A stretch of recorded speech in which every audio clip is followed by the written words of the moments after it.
அது ஒரு அழகான சின்ன கிராமம். அந்த கிராமத்துல ஒரு இளைஞன் ஒருத்தன் இருந்தானா. அவன் பேர் சாம். அவனை குறிச்சு அந்த கிராமத்துல கேட்டினா ரொம்ப நல்லவன் அப்படின்னு சொல்லிட்டு சொல்லுவாங்களாம்.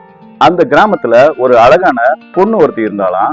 அவ அந்த இளைஞன் மேல ஆசைப்பட்டு அவங்கிட்ட வந்து நீ என்ன கல்யாணம் பண்ணிக்கோ அப்படின்னு சொல்லிட்டு சொல்லலாம். ஆனா அந்த இளைஞன் சொன்னானா, எனக்கு ஏற்கனவே கல்யாணம் ஆகி எனக்கு மனைவி குழந்தையும் இருக்கிறாங்க, அதனால உன்னை நான் கல்யாணம் பண்ணிக்க முடியாது அப்படின்னு சொல்லிட்டு நிறைய தடவை அவகிட்ட சொல்லியும் அவ அதை எடுத்துக்கிற மாதிரியே இல்லையா.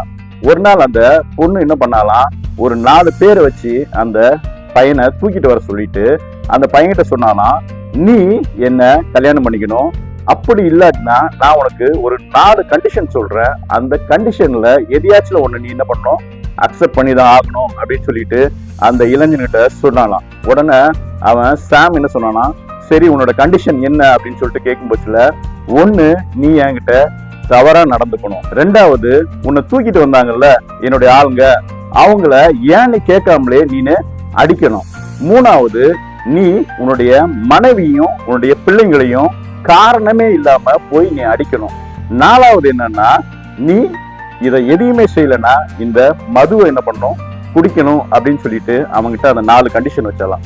அவனுக்கு இந்த 3 கண்டிஷனும் மற்றவங்களை நான் தப்பா நடத்துற மாதிரி இருக்கும், அதனால இந்த 4வது கண்டிஷன் இந்த மதுவை குடிச்சிட்டுன்னா அது எனக்கு மட்டும்தான் தீமையா இருக்கும் அப்படின்னு சொல்லிட்டு அவன் என்ன பண்ணானா, அந்த மதுவை எடுத்து குடிக்க ஆரம்பிச்சானா. அது குடிச்சு முடிச்ச உடனே பார்த்தா அவன் அந்த பொண்ணுகிட்ட தவறா நடந்துக்கிறானா, வீட்டுக்கு போய் தன்னுடைய மனைவியும் பிள்ளைங்களையும் அடிக்கிறானா, அப்படியே ரோட்டுக்கு வந்து தன்னை தூக்கிட்டு வந்த அந்த ஆளுங்களையும் அடிச்சு துவச்சி எடுத்துக்கிறானா. ஆமா ஃப்ரெண்ட்ஸ், இது மது குடிக்கிறது ஒரு சாதாரணமான காரியம். என் பையனுக்கு வேற எந்த கெட்ட பழக்கமே இல்லை, இந்த மது குடிக்கிறது மட்டும்தான் ஒரு கெட்ட பழக்கம்.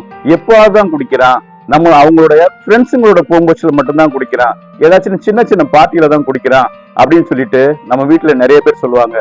மது வீட்டுக்கு கெடுதி, நாட்டுக்கு நல்லதை பார்ப்போம், நல்லதை பகிர்வோம்.